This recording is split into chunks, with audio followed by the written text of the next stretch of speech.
Hey everyone, my name is Harkvlog. I'm a techno and house music DJ and producer, and today I'm going to be reviewing the year and comparing the goals that I set at the beginning of 2020 with what actually happened. Let's go. So, my goals were get a job in the music industry. This was the big one for me, and I'm very happy to say that I've smashed this target. I now work as a technician for a live venue, that venue being the Delaware Pavilion in Bexhill in Sussex. My job consists of doing sound, light and stage management for bands, artists and comedy shows, as well as conferences. Each day can vary massively as we'll get some touring bands who bring their own PA system and lights with them, meaning we'll have to assist setting up their own equipment, or we'll use our house PA and lights, meaning they'll require us to set up our own gear to their specification. Comedy shows are good fun. Quite often I'll be the sound guy for the show and I'll be responsible for the comedian's microphone and any music they bring with them. This has the added bonus of being able to watch the comedy shows. The conferences are similar, just minus the fun comedy bit. I'm learning so much whilst on the job, and I'm very happy that I've managed to jump into exactly the kind of job that I want to be doing. The only downside to that is that the venue is a 3-hour public transport journey away from my home in West London, but as this was the first chance I've had to get a job doing actually what I want to do, I couldn't turn it down. Plus, it beats working at McDonald's like I was doing before. Now, the next goal for this year was to release 6 tracks of varying sounds and genres. Unfortunately, I've only been able to release 4 tracks this year, but those tracks are definitely varying in sounds. The Hive Mind was a slightly industrial sounding track, White Russian was a bit more of an atmospheric dub techno track, Orange Rocket Fuel, perhaps a more traditional techno track, but with some dub influences in there as well. I'm not doing this intentionally, but the musical ideas that I come up with tend to vary, but then crucially, the tracks I continue to develop still continue to be varied in their style and sound. I put this down to me still trying to find a style and place where I feel I produce my best work. So far, each of my tracks have parts that I believe really stand out, but it's a case of continuing to produce a wide range of work and plucking those really good ideas until they produce a single piece of work, and then I'll really know that I found my sound. But as for this year, a great step in my musical development, but I probably could have worked a bit harder on my music had I not got distracted with the Euros, the Olympics and Wimbledon over the summer. I spent about 6 to 8 weeks stuck on the sofa watching as much sport as I possibly could and kind of ignoring my musical projects. Do I regret this? Not really. I love watching sport and it forms as big a part of my life as music does. The other thing to note is also my new job. With the commute time and my days being anywhere between 10 and 17 hours long, and with those days as well being really irregular during the week, I simply don't have as much time and as much energy as I did before working at McDonald's. Before I go on, what were your goals for 2021 and did you achieve them? Leave a comment down below telling me what you achieved this year. Now for my third goal of this year, which was to upload at least 6 YouTube videos. Whilst I didn't release as much music, I was able to make and upload 6 YouTube videos, with this being the 6th. To be clear, I'm talking about YouTube videos where I talk to the camera in some form. These 6 videos don't include any of the songs I upload in video form. Now this was my secondary goal, with music being my primary one, but I'm actually seeing more return with my YouTube videos than I am with my music. My videos are being shown to more people and being watched by more people than my music is at the moment, despite my music being on more platforms. The video I made just over a year ago reviewing my time at BIM is still getting about 10 to 20 views a day, and I'm still getting the odd comment here or there asking a question about BIM. Compare that with my music where, and it kind of pains me to say this, basically no one is listening to it. I also made a video where I explored a synthesizer and gave my thoughts on it. The synth itself and the synthesis type is fairly new and unheard of, so the video that I made is featuring as one of the first videos whenever you search into YouTube scanned synthesis, and because people are actively looking for information on that topic, I'm getting a good amount of watch time as well. Whilst we're talking about YouTube, I guess we can talk about numbers as well, as I wanted to reach 100 subscribers this year. Now, I'm only at 87, but looking back, I think this was overly ambitious. It's nice to think that I would be able to hit 100, but in reality, with the amount of videos that I uploaded and the amount of views I've been getting, this was never really going to happen. Maybe in 12 months' time, I might get the 13 more needed to reach 100, but it was never going to happen in 2021. Now moving from subscribers to followers, at the start of the year I was continuing to push my Instagram page quite a lot by creating content that would balance between making my current followers remember I exist, but then creating content that would score quite well in the hashtags and reach new people who would maybe like to follow me. If I had kept this up for the entirety of 2021, then maybe I could have hit 700 due to the snowball effect that quite often happens with online followings, but the fact is I didn't keep up, and in fact I did quite the opposite. After the release of my single White Russian, I stopped using all social media completely for a month. Two main reasons for me not using social media for a month were, firstly, the amount of time and effort I was putting into creating social media content for the promoting of White Russian meant I had basically no time to do anything else. But the key thing here was I wasn't seeing the return on the content I was creating. I spent a lot of time looking at the analytics of my posts and seeing how many of them just simply weren't performing, which frustrated me hugely. I made a whole video on the subject, so if you want to see that, click here, one of those two. But the other reason was also because of the book, Digital Minimalism, easy for me to say, by Cal Newport, and the Netflix documentary called The Social Dilemma. The book talks about giving up social media for a whole month and then gradually reintroducing it back into your life whilst heavily evaluating its role and purpose to you.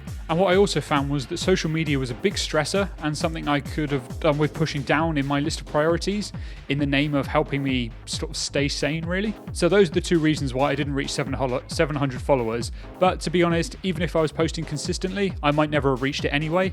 But having spent the last 6 months or so posting whenever it's necessary or whenever I actually feel like posting, rather than pressurizing myself to post every week, I feel like I'm much more relaxed in life, and the allure of picking up my phone and refreshing my Instagram feed, or doing something similar with another social media, has almost disappeared entirely. Although, as I just said that, I can feel the urge to sort of go and grab my phone and go and refresh something. I bet I've made you do the same as well. Now, the next goal for me was to play a DJ set in London. This goal was very much out of my own hands due to the constantly changing restrictions when it came to gatherings of people here in England. I didn't manage to perform a DJ set in London, but I was able to perform on a couple of live streams. One was Vox, which is an online universe powered by Ethereum, and the other was the Devil's Weekend Festival, which was hosted by Enigmatic Records and the Rap It Out podcast. And I also managed to get one of my mixes featured on Wake Up With Techno, which is a London-based group who support underground techno artists by releasing and promoting their mixes. So whilst I haven't strictly played a DJ set here in London, I've probably done the equivalent to playing live here in London by being featured on 3 different platforms.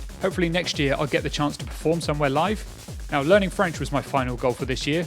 It wasn't super essential for me to do this, but it was good that I try and improve it to help me speak to my French girlfriend's family, and maybe it'll help whenever I maybe move to France one day, who knows? I started the year by reading a book called French in 3 months, and every week for 12 weeks, this book would take me through a part of the language through reading and writing exercises. I got through the 12 weeks. It took me slightly longer than 12 weeks, admittedly, but I did get through it. Did it help?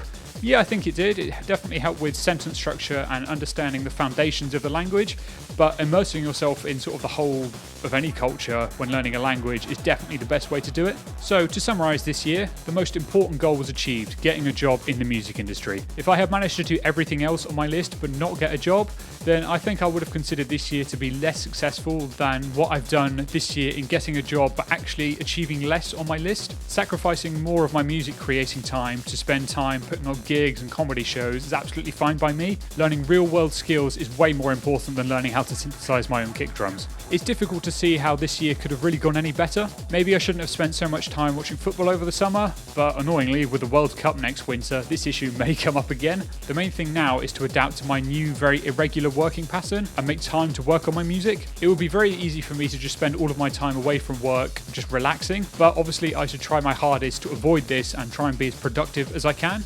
Looking to next year, I like to think I've laid down the foundations for what I want Harkvlog to be, with the type of content I want to be making and releasing. In terms of the overall look and branding of Harkvlog, that will be a constantly evolving process as I learn how to use Photoshop and Final Cut Pro more, but the core ideas for the content I think are quite settled in my head now. Going into 2022, I'll still have my job as a technician at the Delaware Pavilion, and I plan to be there for most of the year until about September-October time, when I want to go back to university and do a master's in hopefully electronic music composition. So with that in mind, I'm not going to have the time to make and release loads of music and videos like I did this year.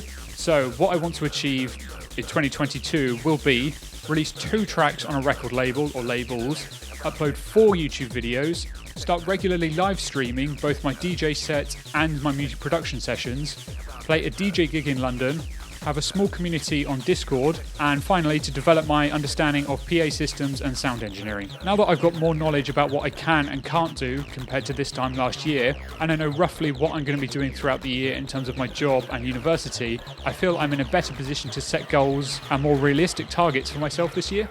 The music one is the big one. This year I want to focus more on getting noticed by other producers, and I feel getting my music released on labels is the best way to do that. It gives me credibility as an artist, as my music will have gone through some form of quality testing in getting selected to be released. It also allows me to get noticed by new groups of people on the records label's social channels.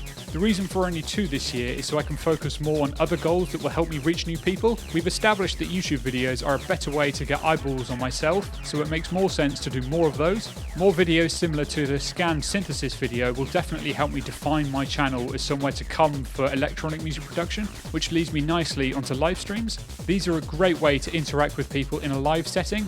Currently, the only way to interact with me is through my video comments and Instagram, but I want that to change and to start interacting with people in a more engaging way. And live streams where I make music and ask for opinions on what I'm making is a great way to do that. I would also like to live stream my DJ mixes. This would help me feel more comfortable performing to an audience, and it would also kill 2 birds with 1 stone. If I was to DJ on my own, it would be good for me to practice and try out new things, but if I was to do exactly the same thing but live stream it, I can bring in an audience to what I'm doing and not just be a bedroom DJ where nobody would notice me. This audience I would love to bring together on my own Discord server. Having my own space where I can easily interact with people and have group discussions with other producers and DJs would be great. Instagram is nice and all, but it's very much a server and a client situation. The hierarchy whereby someone posts and others consume and comment is slightly restrictive compared to a Discord channel where everyone is just typing messages and it's much more equal and easier to interact. Hopefully with the label release under my belt and regular live streams of my DJ sets, this could help lead to a chance to play live somewhere. With clubs seemingly now open for good in the UK, barring any major catastrophe, there is going to be many more opportunities than there were in 2021, so the ball is very much in my park if I want to achieve this goal. I've been spending a lot of time looking for new music recently and really bulking out my music collection with lots of different types of sounds and styles, and I feel I'll be able to perform in more scenarios than before, i.e. warm-up sets, slower, more progressive sets, and 4 or 5 AM sets where the music starts to get a bit weird and out there. The final goal I want to achieve for this year is something that I'm already doing at the moment with my current job. I really want to learn the sound and the physics side to live shows, knowing how to EQ rooms properly, being able to hear the difference between different PA systems and tailor front of house mixes to suit the style of a band playing. Learning this is twofold. It will help me with my current job and I'll be able to assist more with the bands that come into our venue, but also for the future one day. I'd love to be putting on my own events and knowing which PA systems to choose for those specific events and how to get it sounding as good as it could possibly be in those venues is really what I want to be doing, because a bad sound at a gig can really ruin it for the crowd. Now I think that just about wraps up this video and 2021. I hope you were able to make the most of this year despite the difficult circumstances we still sort of find ourselves in. If you liked the video, like and subscribe, as I'll definitely have more of these videos coming up in the future, as well as more music production videos and live streams. Next year I'm sure will be much better for all of us. I'll see you in 2022. Bye!